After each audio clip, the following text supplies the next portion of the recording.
清明节都过去很久了，可婆婆还是坚持每天在楼下烧纸钱。我以为她在拜祭先人，可后来才发现她在给我3岁的女儿烧纸钱。她一边烧纸一边骂：彤彤，收钱了，收了钱赶紧死，好让我的乖孙投胎来。大家好，开始今天的分享之前，希望你能给人间烟火点个订阅，我将会分享更多优质的内容。看到这一幕时，我的胸腔里翻腾倒海，肩膀不住地发抖。按照老家的习俗，给活人烧纸钱，这是想要活人死。虽然我知道婆婆重男轻女，但我万万没想到她能恶毒到盼着她的孙女死。自从我确诊怀孕后，婆婆就从乡下搬到了我家，美其名曰要照顾我。起初我还心怀感激，可慢慢的接触下，我才发现她的险恶用心。婆婆来的第1天，就兴高采烈地给我包饺子，可刚吃一口，我就被饺子的腥气味恶心到痉挛。我问婆婆饺子馅里放了什么，婆婆云淡风轻道：男婴的胎盘。我找人问了，吃男孩的胎盘指定能生儿子。我强忍着剜心的苦水，边吐边说：都孕3月了，吃这个还有什么用？婆婆再次把饺子推到我脸前，有用没用我不知道，我只知道生不出儿子的女人最没用。婆婆虽然大字不识几个，可大清都亡了那么多年了，村长没有通知她吗？也就是从这个时候，我知道了婆婆是个重男轻女的变态。后来随着我的肚子渐渐隆起，小区里的邻居经常会拿我肚里孩子的性别开玩笑。同楼层的小女孩说：我猜阿姨肚子里怀的是个妹妹。就因为这一句话，婆婆当场扇了小女孩一巴掌。小小年纪不学好，你是个赔钱货，还咒别人家也是赔钱货。小女孩的奶奶为了保护她孙女，直接和婆婆打了起来。父母都是大学教授，我从小连骂人都不会，看着眼前的婆婆和邻居互相揪着对方的头发，谁也不撒手，心里害怕的要死，一时间血气上涌，双腿发软的竟有些站不住了。直到警察来了，才把俩人分开。一众邻居对着我家指指点点，太丢人了，我忍无可忍，准备给老公下最后通牒，让他管管他妈。可没想到婆婆竟然恶人先告状了。童斌，你家宁知青要气死我，被人骂她生女儿，她竟然都不还嘴。我脸色当即沉了下来。女儿有什么不好？生男生女都一样。婆婆刚想跟我吵，就被老公拉进了卧室。事后老公一再跟我承认错误，由于他忙于工作，疏忽了我的情绪，但是他也不好赶婆婆走，让我多担待。回想起老公和我的曾经，还有肚子里即将出世的小宝宝，我叹了口气，妥协了。虽说婆婆继续留了下来，但我无论干什么事都开始刻意躲着她。惹不起还躲不起吗？可是不怕贼偷，就怕贼惦记。在老公陪我照4维时嘛，婆婆裹着头巾，戴着墨镜，还是一路跟了上来。她走进产检室时，我整个人都麻了，活脱脱的一副村长秘书的形象。她开口就问大夫：我儿媳妇怀的是男孩还是女孩？大夫皱了下眉头回道：生男生女都一样。婆婆眨了下眼睛，不死心道：我就想知道孩子像我儿子还是像我儿媳妇。大夫，你生出来就知道了。婆婆，那孩子是有阳刚之气还是有阴柔之美？大夫，刚柔并济。婆婆，如果我想要个孙子，梦想成真的概率有多大？大夫，50%。婆婆失去了耐心，跳脚道：都说女儿是小棉袄，天冷了我们该穿棉袄还是棉裤呢？大夫猛地起身，愤怒地把婆婆往门外赶。穿羽绒服。婆婆气急败坏地走了，临走前还叫嚣道：“以为不告诉我，我就没办法了吗？”转天，婆婆从老公那里拿走了500块钱。后来我才知道，婆婆将钱直接给了算卦的，卦象显示我胎中怀的是儿子。这下可把婆婆美坏了，当即给我妈妈打电话说，以后照顾月子的事她全包了。就这样相安无事了半年后，孩子出生了。当我从产房出来的那一刻，婆婆绕过虚弱的我，飞奔去了宝宝身边。护士见状，开心地报喜道：“6斤5两，母女平安，恭喜！”只见婆婆的脸色一下子变得铁青，不是男孩。婆婆咬牙切齿：“恭喜个屁！生个赔钱货有什么恭喜的？真晦气！”整个住院期间，婆婆再没有露过一面。我出院后，前脚刚回家，就看见婆婆四仰八叉地靠在沙发上看电视，瓜子皮落了一地。婆婆头也不抬地说道：“生个女孩还住院，我儿子挣钱容易是吧？”我怕把怀里的孩子吵醒，小声道：“我有医保，放心吧，花的不是你儿子的钱。”老公担心婆婆再次发难，跑过来拉婆婆进屋。婆婆一把甩开老公的手：“干嘛？我说错了，生个女儿还有脸顶嘴？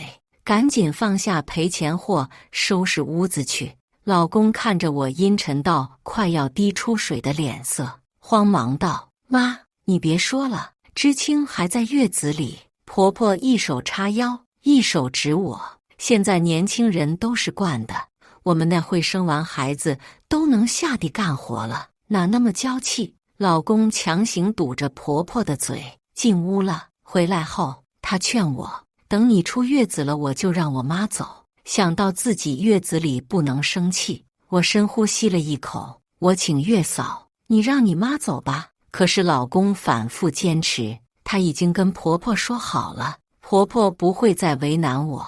转天，婆婆找到我，声称要跟我心平气和地谈谈。她转性了，哪知她一开口就直接让我破防了。既然你们同意尽快生2胎，我也就原谅你了。我干了什么杀人放火的事了？用得着你原谅？我的素质终究是错付给了狗。想到这里，我没好气道：“2胎生不了1点，愿意生你生去。还有，生不了男孩，是你儿子不争气。我劝你有空多读书，别拿无知当借口。我不知道你那个破家有什么宝物，非要男孩继承。是你用了几十年的桌椅板凳，还是已经生锈了的锅碗瓢盆？我就喜欢女孩，有辙你想去，没辙你忍着。为了对付婆婆，我看了半夜的小说，什么智斗恶婆婆。重生后，我把婆婆嘎了，让重男轻女的婆婆去世。我看了不下3遍。虽然我没有婆婆剑，可我学习能力强呀。对完它以后，我突然觉得乳腺都畅通了，奶水都顺畅了不少。女儿一下被充足的奶水呛得咳嗽了几声，撅起肉乎乎的小嘴抿了2下。婆婆被我对得说不出话，只得将阴毒的目光放在我粉嘟嘟的女儿身上。这小妮子能不能活着长大还不知道了。哼！女儿好像听懂了婆婆的话，哇的一声哭了起来，气得我直接拎出来她的行李。你放心，我女儿肯定健康长大，你得不得好死就不知道了。知道你在乡下忙，我请了月嫂，就不敢劳烦婆婆费心伺候我的月子了。婆婆脸色一阵青一阵红，拿起手机就要给她儿子打电话，说哭就哭。这演技要是在横店演短剧，分分钟就火呀。童斌，你真娶了个好媳妇，她要把你娘赶走啊！你娘从小把你拉扯这么大。老公的语音的很急促，看得出他很忙。妈，有什么事我回家再说吧。可婆婆不依不饶道：等你回家我就被气死了，你老婆要赶你妈走，老公那边忙得焦头烂额，失去了耐心。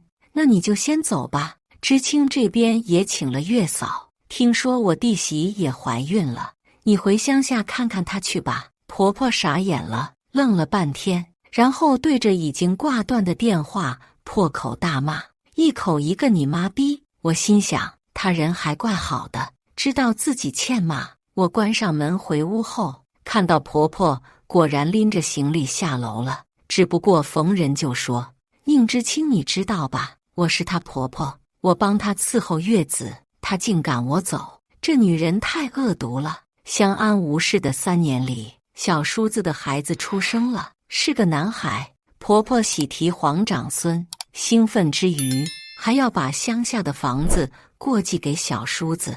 事后仅仅是通知了老公一声，老公生气地质问婆婆，婆婆反讽道：“你家生的是女儿，又不是儿子，给你干嘛？便宜了外人。”可婆婆一生病就往城里跑，每次却都是找我们。不仅如此，还美其名曰给我俩尽孝的机会。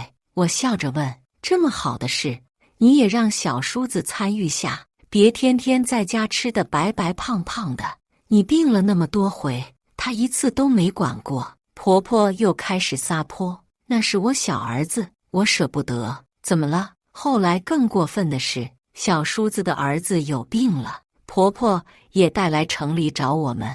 我不乐意，老公还是劝我，无论他们怎么做，他们也是我的亲人，我不能不管他们。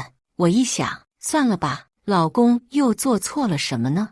无非就是运气不好，摊上了这一家人而已，惹不起总躲得起吧。可我想的简单了，小叔子的儿子叫童远，被市人民医院诊断为超雄综合征。童远身材高大，才2岁多，却比我家3岁的童童高出一大截。但是他性格暴躁易怒，传言在农村时，狗见了这个孩子都绕道走。他曾经和狗对咬了1个小时，狗松口了，童远都不松开。村民赶来后，本想着是救孩子，没想到却救了狗。婆婆领着小叔子一家进驻我家时，正逢清明节，婆婆天天在楼下烧纸。可都过去1个月了，婆婆仍是雷打不动的每天下楼烧纸。婆婆的祖先也在这个小区买了房，还是在阳间办了城镇户口，住这了。带着几分狐疑，我跟下了楼，只见她一边往火盆里丢纸，嘴里一边念念有词：“童童，收钱了，收了钱赶紧死，好让我的乖孙投胎来。”按照老家的习俗，给活人烧纸钱是要让活人死。童童是我的女儿，她念童童的名字就是要我女儿死。此时我的脑海里蹦出2个小人，一个小人有素质，另一个小人没素质。没素质的说干他，有素质的说好。虽然我不迷信，但婆婆这份要我的女儿死的心，我当真忍不了。什么是女子本弱，为母则刚？我瞬间明悟了，我发疯般冲过去，一脚踢翻了火盆。你个老逼灯，我给你脸了是吧？反观婆婆倒是内心强大的很，被我发现后依旧淡定从容。童远病了，老2家都1年了也没怀上2胎，你家童童不死，你怎么会愿意再生个孩子？这就是咒我女儿死的理由。这是小叔子的家的耗练费了，又盯上我家了。好，我先下手为强，左手揪住婆婆的头发，右手使劲朝她脸上扇巴掌。老东西，想要我女儿死，那就都别活了。还有，想让我生儿子，这辈子都别想。我就算怀上了，也给他打了。婆婆没想到一贯文质彬彬的我会直接跟她动手，被我打了个猝不及防。一开始只得狼狈的防守，从没打过架的我，渐渐被婆婆拉住了胳膊。我奋力挣脱时，才发现她竟比我还有劲。老师说过，力量和敏捷是成反比的。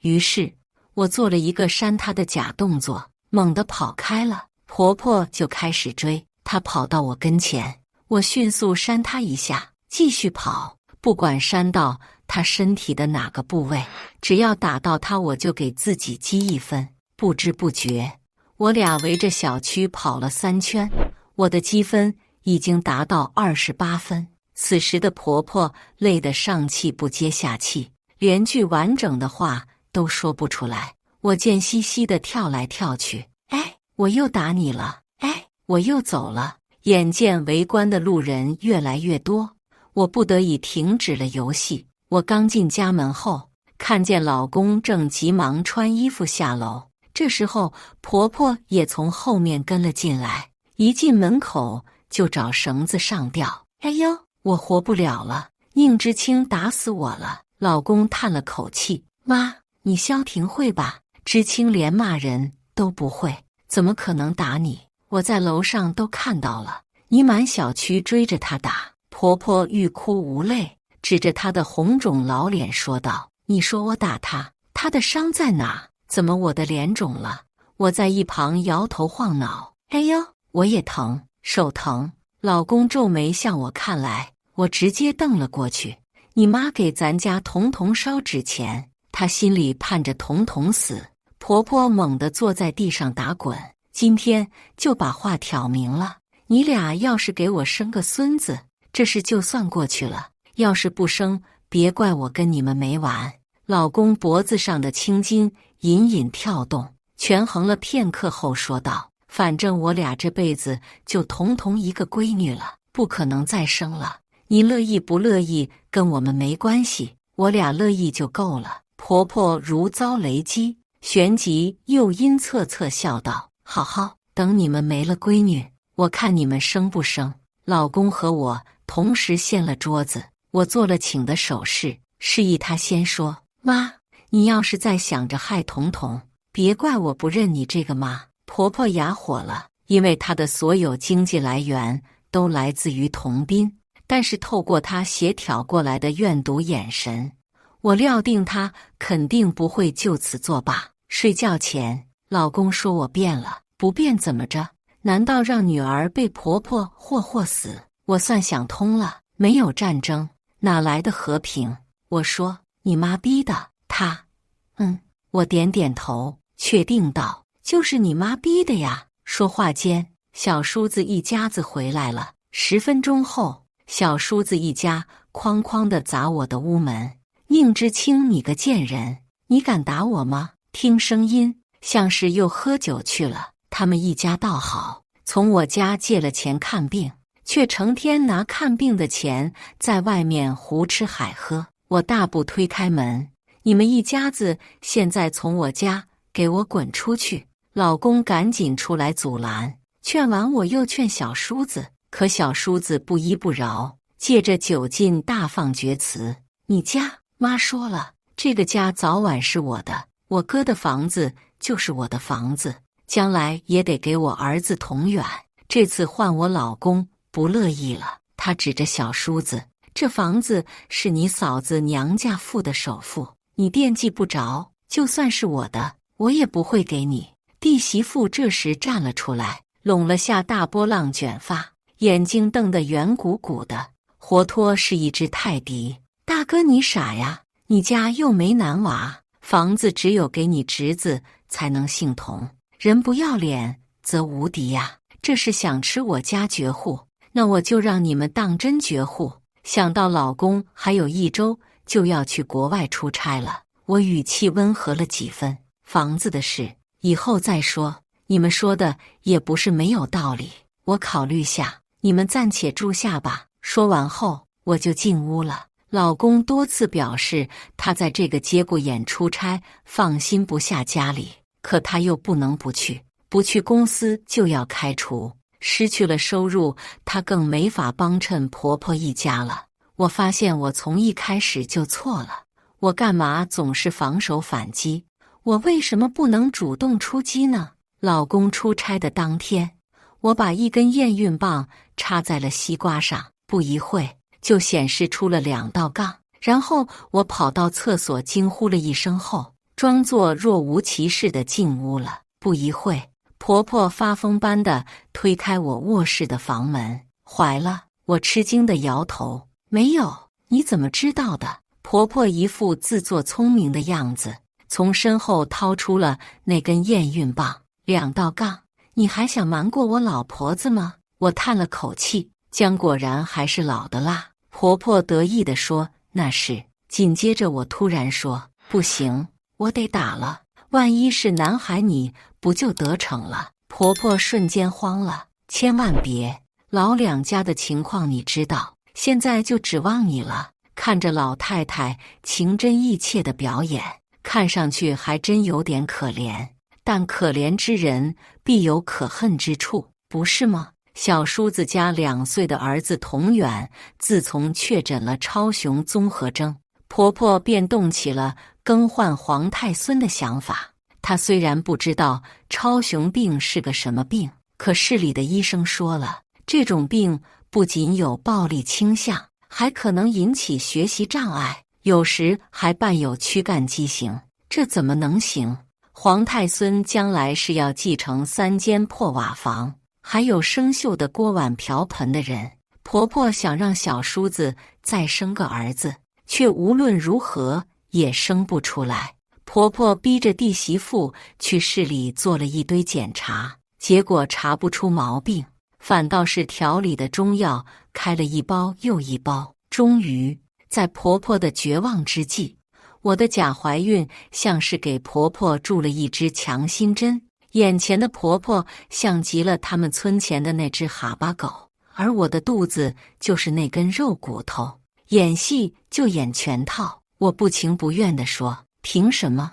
你之前那么对我，还想让我给你生孙子，想屁吃呢？”婆婆一改往日嚣张的模样，讪笑道：“那不是你不愿意给我生孙子吗？现在你同意了，就都好了。”我准备起身，一个不小心假装没站稳，婆婆乖巧地垫在了我的身下。我用力坐了坐，感觉还不错。哎呦，婆婆，你看我多娇气，这就站不稳了，不像你年轻时，怀孕前后都能下地。婆婆被压得喘气都不匀称了，还是赶忙回道：“不娇气，不娇气，只要孙子没事就好。”本来我都准备起身了，又听见她强调“孙子”2字，顿时我气得我不打一处来。我又使劲蹲了蹲，哎呦，我怎么就起不来呢？想报复婆婆，我得换个地方。我家虽说装修的并不奢华，可也是我当年花费了3个月的心血。万一我哪天发疯把家砸坏了就不好了。我得去婆婆家，说干就干。我给公司的老总请了几个月假，工资依旧照发，只因为我爸曾经是他的导师，他的项目也一直由我爸提供技术支持。钱多事少，离家近的工作算是让我上明白了。本想给老公也安排到这里，可婆婆这种不死不休的状态，像是给我和老公的未来罩上了一层乌云。一切就看老公自己的选择了。我找到婆婆，婆婆，我医院的同学说我怀这胎时总生气，动了胎气，我得去空气的好的地方住一阵。婆婆点头应允，那还不方便，我们现在就回乡下。弟媳妇不乐意了，童远的病还得复查，怎么走？婆婆怒目圆瞪，死不了得了，复查什么？全跟我回乡下，把钱省下了给你嫂子用。弟媳妇低头骂了几句，还不敢大声。他们的生活费全靠婆婆吸我们家的血，只是一时从云端到地上的感觉让她着实不适应。我感觉适应就够了。我开始收拾我和女儿的行李，正好就当作带着女儿去乡下学农了。回乡的大巴车上，婆婆一个劲地问我：“你说这胎是小子吗？”我故作神秘，我问了医院的同学，他说是。弟媳妇坐不住了：“妈，你别听他胡说，这才刚怀，怎么可能查得出来男女？”我不屑：“你懂个屁！医院都是高科技。没文化真可怕。”婆婆瞪了她一眼：“闭嘴吧，你嫂子还能拿这事开玩笑？”她还真猜对了，我就是在开玩笑。但是婆婆依旧不放心，刚把我送进家门，就火急火燎地去找村东头算卦的王瞎子了。迷信害死人，看来还没被骗够。我索性递给了婆婆200块，婆婆推脱不要，我还是逼她收下了。拿着吧，问孩子男女也算我一份。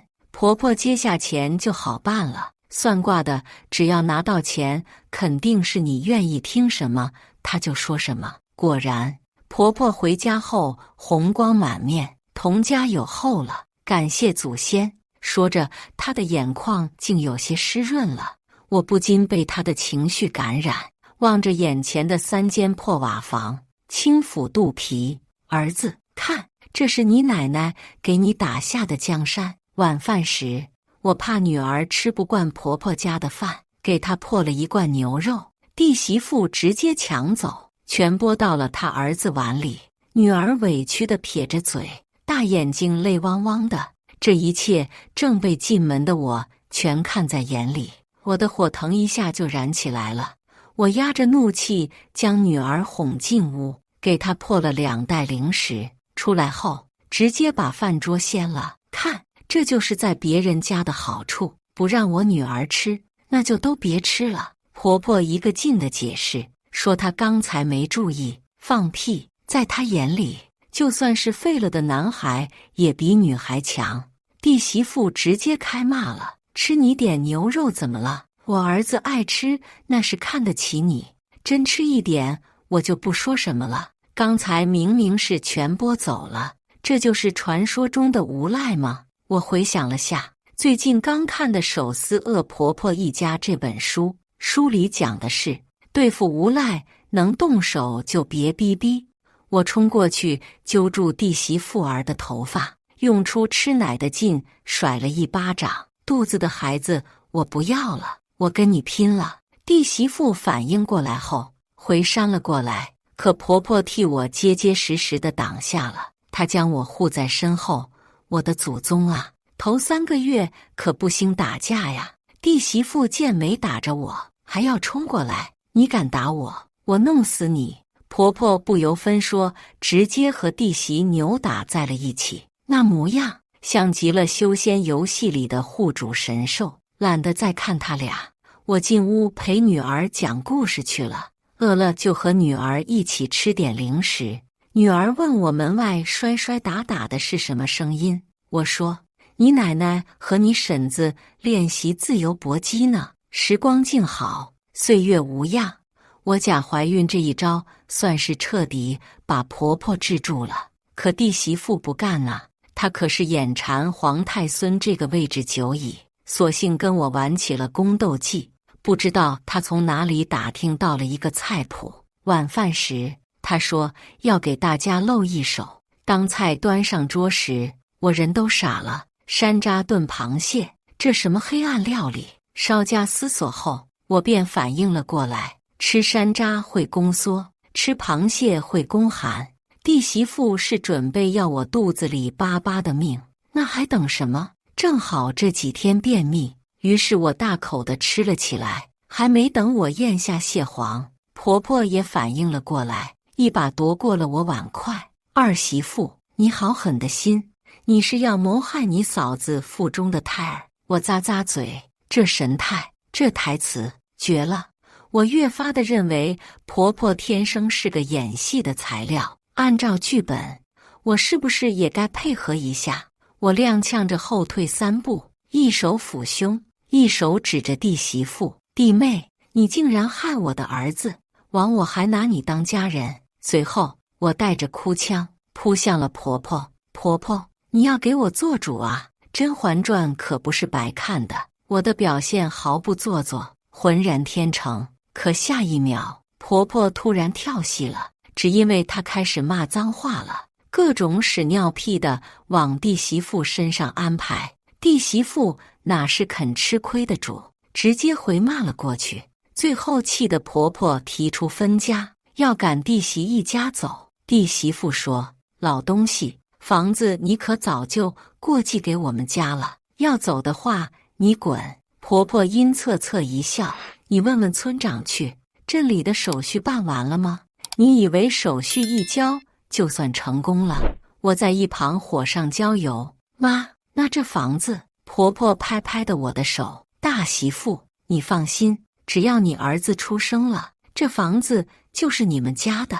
我朝弟媳妇挑挑眉，捂嘴笑道：“这怎么好意思？哈哈哈哈哈！”那笑声像极了蜡笔小新的妈妈。螃蟹吃多了，果然不是好事。晚上，我蹲起了茅房，却在门外听到了弟媳妇和他儿子的声音。弟媳妇说：“你爸又去了城里看病，你奶奶要逼咱们娘俩走，他不给咱们活路，他想要妈妈的命。你记住了，老了不要孝顺他。”夜光下，我仿佛看到了童远阴毒的眼神。他问：“我现在把奶奶当鸡一样宰了不就好了？”果然是超雄儿，镰刀都拿不动的年纪，竟有了杀人的念头。不过我喜欢。弟媳妇环顾下四周，悄悄说道：“这老东西是该死，你还小，等你大了再保护妈妈。”童远似懂非懂的点点头。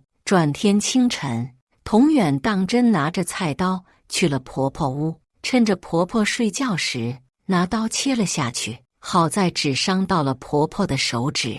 等婆婆反应过来时，小拇指只剩了一半了。婆婆在床上疼得原地打滚，杀猪般的惨叫声响彻了院子。弟媳妇赶来后，直接傻眼了，赶紧给在城里看病的小叔子打电话。我正好有点不舒服，也没出屋，就扒着门缝在那一直看着。等小叔子回家，再把婆婆送去医院后，婆婆的手指彻底接不上了。再次见到他们是1周后，婆婆出院回家，指着我就说：“老二两口子说是你指使童远砍我的。”看着小叔子和弟媳阴翳的笑容，我瞬间明白了，想嫁祸我。我直接掏出了手机的里视频录像，弟媳妇瞬间傻眼了：“妈，我就是发个牢骚而已。”谁知道童远真的去干了。小叔子一个大逼兜打在了弟媳妇脸上，咆哮道：“你竟教儿子杀我妈！”媳妇捂着脸，一副生死看淡的模样：“你他妈敢打我！你个不能生的东西！嫁给你我算是瞎眼了。”哦，话里有话，弟媳妇说完就要收拾东西回娘家，可小叔子哪里肯，好说歹说，才把人劝住了。婆婆在经历了这一场断指之痛后，头发彻底白透了。这天午饭后，我带着女儿在院子里晒太阳，婆婆也搬了个生锈的躺椅出来了。我想，人也许会在经历一些事后，将人生看淡一些吧。女儿想要将手中的漫画书讲给婆婆听，这次我没有阻拦。奶奶，孙悟空能72变呢。女儿奶声奶气地讲述着，肉嘟嘟的小手还时不时地比划一下。她的金箍棒那么长，这可能也是属于孩子的天伦之乐吧。可接下来婆婆倒反天罡的一句话，气得我浑身发抖。女孩子读那么多书有什么用？不如早点退学出去上班，挣钱给你即将出世的弟弟娶媳妇用。记住了吗？我猛地起身，躺椅直接被我掀翻在地。彤，回来！我想说，别听，你奶奶在放屁。可话到嘴边，我咽下了。我不是怕骂婆婆，只是跟孩子说这些干嘛呢？真是狗改不了吃屎。虽明面上不敢加害彤了，但还是亡彤之心不死。婆婆现在很聪明，准确地说，她很能隐忍。她极少直接跟我面对面吵架，我知道她是怕我动了胎气。婆婆无趣地回屋了，可门外一个若有若无的身影引起了我的警觉。自从婆婆准备害死彤起，我就格外留心身边的人和物。无论是谁，只要谁的目光盯着童童，都会引起我刻意留心。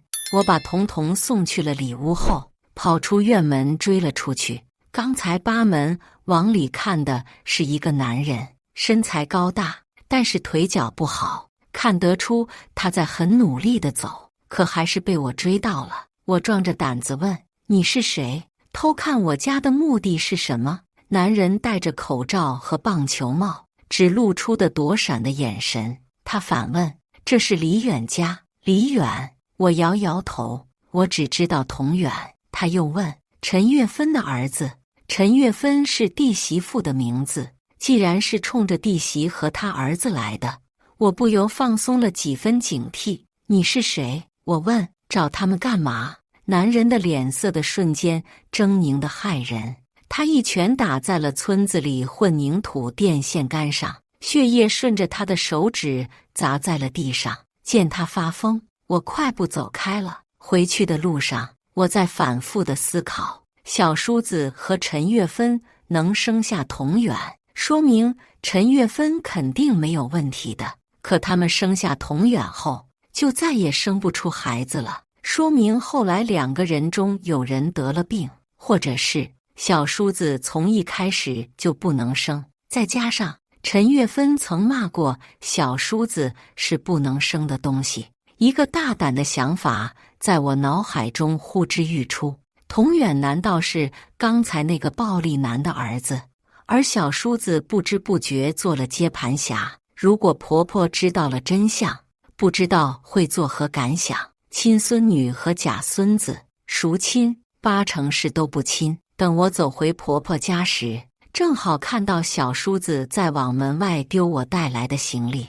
童童哭着求小叔子不要把他的洋娃娃弄脏。小叔子一把推开童童，还故意在洋娃娃上踩了一脚。童童哭得上气不接下气，婆婆也不拦着，反倒一直指着小叔子破口大骂：“你个不孝顺的东西，当年我就该掐死你！”我急忙将童童护在了怀里，还没来得及发疯，小叔子却先发疯了：“老不死的，你准备把房子给我哥是吗？没想到吧？我偷偷给村长送了礼，过继房产的手续没停，现在已经彻底办下来了，这个院子是我的了。”婆婆被小叔子推倒在地，嘴角直接磕出了鲜血。哎呦，天杀的！婆婆嘴里叫个不停，她试了半天起不来身，急得只得用拳头砸地。弟媳妇拽了拽小叔子的衣服，朝我努努嘴：“还有这个贱货呢，就她最坏，装怀孕骗家产。”她说着，就捡起地上的扫帚向我走来。月芬！一道响亮的喊声如炸雷一般从院门口传来，我定睛望去，是刚才那个暴力男。果然是你！暴力男冲进来抱住了他，随后他又四处张望：“小远呢？我儿子呢？我进监狱时你就怀了他，现在都快3岁了吧？”小叔子惊呆了，愣了半天后才想起来，从厨房抄起菜刀：“你他妈谁呀？放开我老婆！”暴力男皱皱眉：“你结婚了？”弟媳妇手足无措：“不是的，你听我解释。”小叔子再次惊呆了。童童突然说道：“妈妈，我知道了，暴力男叔叔是婶婶的白月光。”我朝他屁股轻拍了一下：“从哪里看的？不是告诉你只能看《西游记》吗？”童童委屈道：“就妈妈总看的小说呀。”小叔子现在再不懂，就真成王八了。合着他给别人养了3年孩子，他抡着菜刀砍了过去。狗男女，我 X 你们妈！白月光的威力果然不是盖的。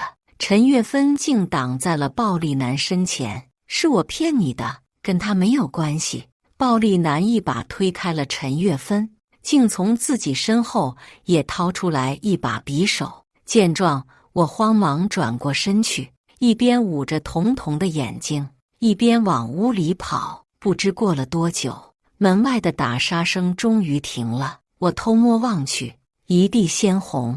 暴力男、小叔子、陈月芬3人都倒在了血泊里，生死不知。看这样子，即便能活着，也是重度残疾了。婆婆在一旁嗓子都喊哑了，可是她被她儿子打得站不起来，帮不上一点忙。家里发生了这么大的事，老公急忙从国外赶回国了。由于他负责的项目正处在关键时刻，外资老板一气之下把他开除了。老公把婆婆再次接到了我家里，婆婆拄着拐，嘴里哎呦个不停。我问婆婆，儿子真那么好？不会教育生什么也没用，看你小儿子把你打的。婆婆直接把茶杯摔在了地上。你都第4个月了吧？想必孩子已经稳了。我告诉你，我也不惯着你了。儿子就是好，闺女就是废物，没用的废物。这胎你要是生不出男娃，我就让我儿子休了你。这时候，老公的电话打给了婆婆。妈，弟弟在医院抢救不活了，节哀吧。婆婆捂着胸口，半天没缓过劲来，刚一清醒，嘴里又开始碎碎念，还好我还有一个大孙子，大孙子，带孙子。他旋即瞪向我，宁知青，我现在已经豁出去，你要是敢不好好生下来我这个大孙子，我真跟你拼命。我不光要你死，你家彤彤也别活。我也不气，笑道，婆婆，我给你变个魔术吧。我递到婆婆手里一根验孕棒，随后又抱过来半个西瓜。婆婆按照的我提示，将验孕棒插入了西瓜里。片刻后，验孕棒变成了2道杠。我怎么看成了4道杠？不对，是婆婆的手哆嗦得太快了，她的脸色变成了色茄子色。我拿起电话给老公打了过去。喂，你妈好像脑梗了。婆婆脑梗后变成了植物人，大夫说她的各项生命体征正在渐渐消逝，能活多久就看天意了。小叔子陈月芬还有暴力男3人因伤势过重，抢救无效死亡。老公从 ICU 回来后，浑身散发着冰冷的气息，他语气薄凉。我决心收养弟弟的儿子同远了。我还未开口，他继续说，你要是不同意就离婚，他是我唯一的亲人了，我不能不管。